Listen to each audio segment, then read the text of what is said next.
Welcome back to Vimala Vangala vlogs. నేనైతే ఈ వీడియోలో మనము అమ్మవారికి శారీ డ్రాపింగ్ ఎలా చేయాలి అనేది అయితే చూపిస్తానండి. మన దగ్గర ఉన్న మినిమల్ ఐటమ్స్, ఒక చీర, మన దగ్గర ఉన్న చిన్న చిన్న వస్తువులతో మనం అమ్మవారికి మంచిగా ఎలా డెకరేట్ చేసుకోవచ్చు అనేది అయితే నేను ఫస్ట్ ఈ వీడియోలో అయితే చూపిస్తాను. ఒకసారి ఫాలో అయ్యి మీరు కూడా అమ్మవారికి మంచిగా వస్తుంది. సో నేనైతే ఇప్పుడు ఫర్దర్ ప్రాసెస్ అయితే చూపిస్తాను, ఒకసారి చూడండి. నేను అమ్మవారి వెనకల డెకరేషన్ కోసం అయితే ఈ అరిటాకులు ఉన్నది క్లాత్ అయితే మీషోలో తీసుకున్నాను అనమాట. 300 సంథింగ్ అయితే పడింది. సో ఈ క్లాత్ వెనకల డెకరేషన్ చేయడానికి మంచిగా వస్తుంది. సో ఇక్కడ ఇలాంటి స్టాండ్ ఉంటే మాత్రం ఈజీగా శారీ కట్టవచ్చు అనమాట. బట్ ఇలాంటిది లేకపోతే ఒక స్టీల్ బిందెలో బియ్యం నింపుకొనైనా పెట్టుకోవచ్చు. సో ఫస్ట్ అయితే నేను ఈ శారీ కడుతున్నాను. ఇది నేను పూజకు కాదండి, జస్ట్ వీడియో కోసము శారీ డ్రాపింగ్ ఎలా చేయాలి, ఎలా చేయొచ్చు ఈజీగా అని చెప్పేసి చూపించడానికైతే వీడియో తీయడం కోసం కడుతున్నాను అనమాట. పూజకి వేరే వరలక్ష్మి వ్రతం రోజు వేరేది కడతాను అమ్మవారికి. ఇదేంటిదంటే మా అమ్మ కోసం అని 500 రూపీసే మంచిగా కలర్ కాంబినేషన్ ఉందని తీసుకోయింటి షాపింగ్ మాల్లో, వాహిని షాపింగ్ మాల్కి వెళ్ళాను కదా అప్పుడు. సో ఇక్కడ బ్లౌజ్ అయితే ఈ పింక్ కలర్ వచ్చిందండి, మధ్యలో బాందిని వచ్చింది. పింక్ అండ్ ఆరెంజ్ కాంబినేషన్ అయితే చాలా బాగుంది ఈ శారీ. సో దీన్ని మనం కొంచెం ఎత్తు కొంచెం ఉంటే గిన సగానికి మర్చి ఇలా ఫీల్స్ పెట్టుకోవచ్చు. బట్ నేను స్టాండ్ ఎత్తుగానే ఉంటుంది కాబట్టి, మళ్ళీ స్టాండ్ లోపలికి శారీ వెళ్తుంది కాబట్టి ఇలా కుచ్చుళ్ళు అయితే సగం చీర వరకు మొత్తం ఇలా చేతులతో కుచ్చుళ్ళు అయితే పోసుకోవాలి. మొత్తం నిండుగా ఇలా మొత్తం ఫుల్గా కుచ్చిళ్ళు అయితే పోసుకుంటూ రావాలి. మధ్యలో వరకు కుచ్చులు పోసిన తర్వాత దానిలో పైన మిడిల్లో కింద మంచిగా నీట్గా, ఇది కొంచెం మెత్తడిదే కాబట్టి ఎట్లా పెడితే అట్లా వస్తుంది కాబట్టి ఏం పర్లేదు. పట్టు చీరలు అయితే నీట్గా ఇలా ఫిల్స్ అన్నీ కరెక్ట్గా దగ్గరికి అనుకొని ఎక్కువ ఫిల్స్ వస్తాయండి ఇవి. నేను బ్లౌజ్ కూడా కట్ చేయలేదన్నమాట. సో ఇలాగా కరెక్ట్గా సెట్ చేసుకొని ఇక్కడైతే ఒక పెద్ద పిన్ అయితే పెట్టుకోవాలి. మీరు ఫస్టే మనము శారీ డ్రాపింగ్ చేసే ముందే పిన్నులు ఒక 2-3 గుత్తులు అయితే దగ్గర పెట్టుకోండి. అది సెట్ చేయడానికి పిన్నులు కొంచెం సేఫ్టీ పిన్స్ ఎక్కువ అవసరమవుతాయి. ఇలా కుచ్చులన్నీ కరెక్ట్గా పెట్టేసుకొని సో ఇక్కడ మనం ఒక పెద్ద పిన్ అయితే సెట్ చేసుకోవాలి. కొంచెం ఎత్తు తక్కువగా ఉంటే చీర సగం మడిచి అప్పుడు పెట్టుకోవాలి. ఇది నేను స్టాండ్ ఉంది కదా ఎత్తుగానే ఉంటుంది అని చెప్పేసి, మళ్ళీ స్టాండ్ లోపలికి శారీ వెళ్తుంది కదా సగం నుండి కనిపిస్తుంది టీపాయ్ మీద అని చెప్పేసి ఫుల్ శారీకి అయితే ఫిల్స్ పెట్టేశాను. ఇలాగా కుచ్చుళ్ళు అయితే పెట్టాను అనమాట. ఇలాగ పిన్ను పెట్టేసుకోండి. ఇలాగే ఇవన్నీ కరెక్ట్గా సెట్ చేసుకొని మిడిల్లో కూడా ఇలాగా ఫస్ట్ పైన పిన్ను పెట్టినాక ఇలా కుచ్చుళ్ళన్నీ సెట్ చేసేసి మిడిల్లో కూడా ఇంకో పిన్ను పెట్టుకోవాలన్నమాట. ఇదంటే మెత్తగా ఈజీగా వచ్చేస్తుంది. బట్ పట్టు చీరలు అయితే ఫిల్స్ పెట్టడానికి అంత ఈజీగా అయితే రావండి. చాలా గట్టిగా అన్ని దగ్గరికి కుచ్చుళ్ళన్నీ బాగా కనపడాలైతే మంచిగా పెట్టాలి. వీలైతే ఐరన్ కూడా చేయాల్సింది వస్తుంది. ఈ శారీ కొంచెం మిడిల్లో బాగుంది, ఎట్లా పెడితే అట్లా వస్తుంది. అంచు కూడా కొంచెం స్ట్రైట్గా అంటే నిలబడుతుంది కాబట్టి కొంచెం ఈజీ అయిపోయింది అనమాట. మధ్యలో క్లాత్ కొంచెం మెత్తగా మంచిగా ఉంది కాబట్టి ఈ కింద అక్కడ మిడిల్లో ఒక పిన్ను పెట్టుకున్నాం కదా, కింద కూడా కుచ్చుళ్ళు అన్నీ స్ట్రైట్గా మనం పైన కుచ్చులు ఎట్లా పెట్టినామో దానికి స్ట్రైట్గా కుచ్చులు కూడా చిన్న చిన్నగా బాగా కనపడాలంటే ఇలా కుచ్చుళ్ళు కూడా అన్నీ సెట్ చేసుకొని కరెక్ట్గా ఈ కుచ్చుళ్ళ దగ్గర కూడా మంచిగా ఒక పెద్ద పిన్ అయితే సెట్ చేసుకోవాలి మనము. ఇలాగ మొత్తం పిన్ను కానీ లేకపోతే ఇవి బట్టల క్లిప్స్ ఉంటాయి కదా, ఏమైనా పెద్ద పెద్ద క్లిప్స్ పిన్నులు పట్టకపోతే ఎక్కువ కుచ్చుళ్ళు ఉంటాయి కాబట్టి పిన్నులు పట్టకపోతే బట్టల క్లిప్స్ కానీ అలాగా 3 చోట్ల క్లిప్స్ అయితే పెట్టాలి. నేను స్టాండ్లో కడుతున్నాను కాబట్టి ఈ చీరను అలాగే స్టాండ్లో నుండి వేస్తాను సగం చీర. మీరు ఒకవేళ ఏమన్నా బిందెకు అలా కట్టే పట్టయితే మిడిల్లో ఈ చీర మడిచి దానికి ఒక పెద్ద పిన్నుకు మనం ఒక పెద్ద తాడైతే కట్టుకోవాల్సింది వస్తుంది. సో అప్పుడు అలా బిందెకల్లా కట్టేసినాం అనుకోండి స్టీల్ బిందెకు, తర్వాత కుచ్చులన్నీ సెట్ చేసుకోవాలన్నమాట. ఇలాగ మొత్తం పైన కింద ఇక్కడ మిడిల్లో కింద 3 చోట్ల పిన్నులు అయితే పెట్టేసేయాలి కుచ్చుళ్ళకు సగం చీర. తర్వాత అంచుకు అయితే మనం మామూలుగా పైట కొంగు ఎలా పెట్టుకుంటామో ఇలాగా పైట కొంగులాగా ఒక 5-6 ఫీల్స్ వచ్చేటట్టు మంచిగా ఇలాగ మనం బయట కొంగు ఎలా పెట్టుకుంటామో అలానే పెట్టాలన్నమాట. సో ఇలాగా మొత్తం నీట్గా సెట్ చేసి ఇక్కడ కూడా ఒక 3 పిన్నులు కరెక్ట్ అంచు కనబడేటట్టు ఇలాగ సెట్ చేసుకొని ఇక్కడైతే పిన్నులు పెట్టేసుకోవాలి పైన మిడిల్లో. ఇది అనేది మళ్ళీ మనం ఇట్లా తిప్పుకొని వస్తాం కదా, అప్పుడు అంచు బాగా కనబడేటట్టు మంచిగా నీట్గా వచ్చేటట్టు ఇలా అయితే పిన్నులు అయితే సెట్ చేసుకోవాలండి. పైన కింద అక్కడక్కడ కొంచెం పిన్నులు ఎక్కువే పడతాయి. ఒక 2-3 గుత్తులు అయితే తెచ్చి పెట్టుకోండి, ఒక 20-30 రూపీస్వి. సో ఇలా సెట్. ఈ చీర మెత్తగా ఉంది కాబట్టి చాలా బాగా వస్తుంది. పట్టు చీర అయితే కొంచెం టైం పడుతుందండి. సో ఇలాగ మంచిగా సెట్ చేసి పిన్నులు అయితే సెట్ చేసి పెట్టుకోండి. కింద అన్ని చోట్ల ఒక 3-4 పిన్నులు అయితే పెట్టండి, పక్కకు పోకుండా అంచు నీట్గా వచ్చేటట్టు. సో ఇలా సెట్ చేసుకున్న తర్వాత మనము అలాగా పొడవుగా ఫిల్స్ అన్ని సెట్ చేసుకొని పిన్నులు పెట్టుకున్న తర్వాత ఇక్కడ నేను స్టాండ్ లోపలికి సగం చీర వేసేసాను. ఇందాక స్టాండ్ చూపించాను కదా, సో ఫస్ట్ అయితే ఆ స్టాండ్ లోపలికి చీర వేసేసి అక్కడ పెట్టుకున్న పిన్ అయితే తీసేసి మనం కుచ్చులు సెట్ చేసుకోవాలి. సో నేనైతే ఈ నా దగ్గర పెద్ద గిన్నె, స్టాండ్ మీద పట్టే గిన్నె ఇదే ఉందన్నమాట. సో దాని నిండా బియ్యం అయితే నింపాను. పూజ రోజైనా అంతేనండి, బియ్యం అయితే నింపుకోవాలి దాని నిండా. తర్వాత మనము కలశం చెంబు ఉంటుంది కదా, సో కలశం చెంబుకు మనం ఇలాగ ఇది ఒకటి కర్ర, నేనైతే అదే పనిగా గ్రౌండ్లో వేపకర్ర ఏదో తెప్పించాను అనమాట. సో ఇలా కర్ర అయితే కరెక్ట్గా సెట్ చేసుకోవాలి. దారం కట్టి సెట్ చేశాను అనమాట.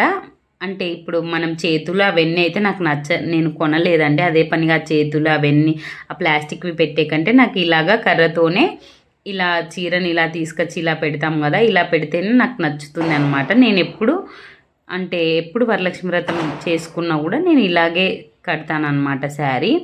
నేను ఆ చేతులు అవన్నీ పెట్టలేదు, ఎప్పుడు పెట్టాలి నాకు ఎందుకు ఉన్న వాటితోనే ఇలాగే కట్టడం ఇష్టం అన్నమాట. సో ఇప్పుడు మనం ఇక్కడ కుచ్చులు సెట్ చేయాలన్నమాట. కింద పిన్ను తీసేసి కరెక్ట్గా కుచ్చులన్నీ ఇదిగోండి ఒక్కొక్కటి ఇలాగా కుచ్చులన్నీ నీట్గా సెట్ చేసుకొని మనకి వెనకల స్టాండ్ కనపడకుండా వెనకల కూడా మొత్తం సెట్ చేసుకోవాలన్నమాట. సెట్ చేసుకున్న తర్వాత మనమైతే గిన్నె పెట్టుకోవాలి. ఇలాగ పైనుండి కుచ్చులన్నీ కరెక్ట్గా కనబడేలాగా పెట్టుకోవాలి. ఈ శారీలో ఈ కుచ్చులు నీట్గా కనిపిస్తేనే శారీ బాగా కనిపిస్తుందండి అమ్మవారికి. సో ఈ కుచ్చులు మనం చిన్న చిన్నగా పెట్టుకున్నాం కదా, సో అవన్నీ కరెక్ట్గా సెట్ చేసుకోవాలన్నమాట. ఫస్ట్ మీరు మీరు కలశం సపరేట్ పెట్టుకుంటే నైట్ ముందు రోజు నైటే కట్టి పెట్టుకోవచ్చు చీరను. అంటే కొంతమంది మళ్ళీ సపరేట్ కలశం పెట్టుకొని అమ్మవారిని జస్ట్ డెకరేట్ చేసి పెట్టేస్తారనమాట. నేనైతే ఏం చేస్తానంటే 1 గంట 12 తర్వాత మళ్ళీ స్నానం చేసి వరలక్ష్మి వ్రతం చేసుకునే రోజు 12 తర్వాత స్నానం చేసి కలశం ఆల్రెడీ పెట్టేసి, అంటే మనం కలశం చెంబులో ఉన్నాయి కదా అక్కడ వాటర్ పోసేసి పసుపు కుంకుమ దక్షిణ అన్నీ పెట్టేసి ఆకులు పెట్టేసి నేను కలశానికే శారీ కడతాను అనమాట. మళ్ళీ ముందర లక్ష్మీదేవిది వెండిది విగ్రహం ఉంది పెట్టుకొని పూజ చేస్తాను, కలశానికే చీర కడతాను అనమాట. కొంతమంది ఏం చేస్తారంటే 2 చీరలు తీసుకున్న వాళ్ళు జస్ట్ అమ్మవారికి ఇలాగ సపరేట్ కట్టి మళ్ళీ కలశం పెట్టుకొని సపరేట్ మళ్ళీ శారీ పెడతారనమాట. నేను కలశానికే శారీ కడతాను వరలక్ష్మి వ్రతం చేసుకునే రోజు. సో ఇలా మనం పెట్టుకున్నాం కదా కర్ర, దాన్ని వెనకల నుండి తీసుకొని వెళ్ళి మళ్ళీ కొంగు అనేది ఇలా తీసుకొచ్చి మంచిగా పిన్నులు అయితే సెట్ చేయాలండి. సో ఈ పిన్నులు మనకు ఆ కలశం చెంబు కనపడకుండా ఆ గిన్నె కనపడకుండా అన్నీ మళ్ళీ నీట్గా సెట్ చేసుకోవాలి. ఈ కర్రకు అటుపక్క ఒక పిన్ను ఇటుపక్క ఒక పిన్ను మళ్ళీ అటుపక్క కర్రకు 2 వైపులా పెట్టి మళ్ళీ చెంబు కనబడకుండా 2 కొంగుల అంచుకు దగ్గరికని పిన్ను, మళ్ళీ కింద గిన్నె కనబడకుండా కూడా 2 దగ్గరికని ఒక పిన్ను, ఇలా మనం కవర్ చేసి నీట్గా అన్ని పిన్నులు అయితే సెట్ చేసుకోవాలి. మనకి ఎక్కడ ఈ గిన్నెలు ఇలాంటివి ఏమీ కనపడకుండా. మళ్ళీ మనం అమ్మవారి బొమ్మ పెట్టినప్పుడు ఈ చెంబు అయితే కనబడకుండా వెళ్ళిపోతుందండి. మనం పూలు అవన్నీ పెడితే ఇంకా నీట్గా కనిపిస్తుంది. నేను ఈ గిన్నె ఇప్పుడు ఇలా కనబడుతుంది కదా, మళ్ళీ దాన్ని నీట్గా కవర్ అయితే చేశాను అనమాట. సో అలా మనం నిదానంగా కవర్ చేసుకోవాలి. సో ఇది నేను అసలు వరలక్ష్మి వ్రతం రోజు అయితే నిద్రే పోనండి. ఆల్రెడీ 11-12 వరకు పని ఉంటుంది. మళ్ళీ 1 గంట పడుకొని లేచి చీకట్లోనే స్టార్ట్ చేస్తానన్నమాట. ఒక దిక్కు వంట చేసుకుంటా కూడా ప్రసాదాలు ఒక దిక్కు ఇలా రెడీ చేస్తూ ఉంటానన్నమాట. సో నేనైతే టెంకాయ తెప్పించాను. టెంకాయకి అమ్మవారి ప్రతిమ కడతామని చెప్పేసి మళ్ళీ ఇంట్లో కొట్టుకోవచ్చు కదా, శ్రావణమే కదా మరుసటి రోజు కొట్టవచ్చు అని చెప్పి టెంకాయ అయితే తెప్పించాను. ఇక్కడ నేను కలశం చెంబులో కూడా జస్ట్ డెకరేషన్ అమ్మవారిని వీడియో కోసమే కదా అని బియ్యం అయితే నింపాను అనమాట. మామూలుగా అయితే వాటరు, పసుపు, కుంకుమ, అక్షింతలు, కొంచెం దక్షిణ ఆకులు పెట్టేసి అయితే టెంకాయ రెడీ, అమ్మవారికి కలశం రెడీ చేస్తాం కదా, కలశానికి నేను శారీ కడతాను అనమాట. సో అప్పుడు నేను ఈ అమ్మవారికే పూజ చేసుకుంటాను అనమాట, సపరేట్ మళ్ళీ పెట్టకుండా. సో ఇలాగా అమ్మవారి ప్రతిమ అయితే పెట్టేసినాము. చిన్న అమ్మవారండి, చిన్న బొమ్మ. నేను ఎప్పుడో అమ్మవారి ప్రతిమ చిన్నది కొనుక్కోయింటే, అందుకే నాకు ఎప్పుడు ఈ అమ్మవారిది చిన్నగా కనిపిస్తుంది. కొంచెం పెద్దదైతే టెంకాయ అంట కవర్ అయ్యేదేమో. ఇంకా నేను చాలా రోజుల నుండి ఇదే వాడుతున్నా. నాకు ఎందుకు చాలా క్యూట్గా కనిపిస్తారండి. నేను పెద్దగా పైన స్టోన్స్ అవన్నీ ఉన్నవి కూడా నాకు ఎందుకో నచ్చదు. ఇలాగ ఎల్లో కలర్లో అమ్మవారు ఫేస్ కనిపిస్తూ ఉంటే చాలా మంచిగా అనిపిస్తుంది నాకైతే. కాకపోతే అమ్మవారి ఫేస్ ఇంకొంచెం పెద్దదైతే బాగుండు నాకు, కానీ ఎందుకో ఉన్నది కదా, ప్రతి సంవత్సరం ఈ ఈ ఈ అమ్మవారితోనే పూజ చేస్తాను. ఇంకా నాకు అలవాటు అయిపోయిందనమాట. సో మా జోషి చిన్నగా ఉంది అనింది, కానీ ఇంకా నాకు ఎందుకో ప్రతిసారి ఇదే నాకు మంచిగా అలవాటు అయింది. ఇదే కడదా, ఇదే పెట్టాలి అమ్మవారికి బొమ్మ అని చెప్పేసి. నాకు ఎందుకో పైన స్టోన్స్ ఆ డెకరేషన్ ఉన్నవి కూడా నచ్చవు. ఇలా సింపుల్గా అమ్మవారి ఫేస్ నీట్గా, నాకు ఎందుకో వెండి అమ్మవారి కంటే కూడా ఇలా పసుపు కలర్లో ఉన్న అమ్మవారి ఫేసే బాగా నచ్చుతుంది అనమాట. సో డెకరేషన్కి అయితే మీ ఇష్టం. మీ దగ్గర గోల్డ్ ఉంటే గోల్డ్ వేసుకోండి. ఆల్రెడీ మీరు వాడినే ఉంటే కొంచెం పసుపు నీళ్ళు జల్లి కూడా వేయచ్చు అనమాట. సో నేనైతే ఇక్కడ నా దగ్గర ఉన్న 1 గ్రామ్ గోల్డ్ ఆర్నమెంట్స్ అయితే వేశాను. మీ దగ్గర ఇంకా మనం మంచిగా దీపాలు పెట్టి ఫ్లవర్స్ పెడతాము, అన్నీ పెడతాము కదా, ఇంకా పూజ చేసే రోజైతే చాలా బాగా కళగా కనిపిస్తారండి అమ్మవారు. అసలు ఎంత ఆ రోజు మా అమ్మవారు మన ఇంటికి వచ్చారా అన్నంత మంచిగా అనిపిస్తుంది. ఇప్పుడు నేను డెకరేషన్ చేసిన తర్వాత కూడా ఇంకా ఇక్కడ వెనకల పెయింట్ పోతుందేమో అని ఆ గ్రీన్ కలర్ ఆకులది పెట్టలేదు. నెక్స్ట్ మేము ఇటు సైడ్కి జరిపి పెట్టాము. ఎంత బాగా కనిపించారంటే మన ఇంటికి అమ్మవారు వచ్చారా అన్నంత బాగా కనిపించారండి. ఇంకోటి పింక్ ఆరెంజ్ కలర్ కాంబినేషన్ కూడా బాగుంది. నేను ఇంకా అసలైన వరలక్ష్మి వ్రతం రోజు కట్టేది యాష్ కలర్ పింక్ కంటే కూడా ఇదే బాగా కనిపిస్తుందేమో అనిపిస్తుంది నాకైతే. శారీ కూడా చాలా బాగా అమ్మవారు మన ఇంటికి వచ్చినట్టు అనిపిస్తుందండి నాకైతే. అసలు ఇప్పుడు ఎంత మంచిగా అనిపిస్తుందో ఇలా రెడీ చేశాకైతే. సో ఈ వీడియో మీకు నచ్చినట్లయితే లైక్ చేయండి, షేర్ చేయండి, సబ్స్క్రైబ్ చేసుకోండి. ఎవరైనా వరలక్ష్మి వ్రతం చేసుకున్న వాళ్ళకు శారీ డ్రాపింగ్ కోసము ఎవరికన్నా షేర్ చేయండి.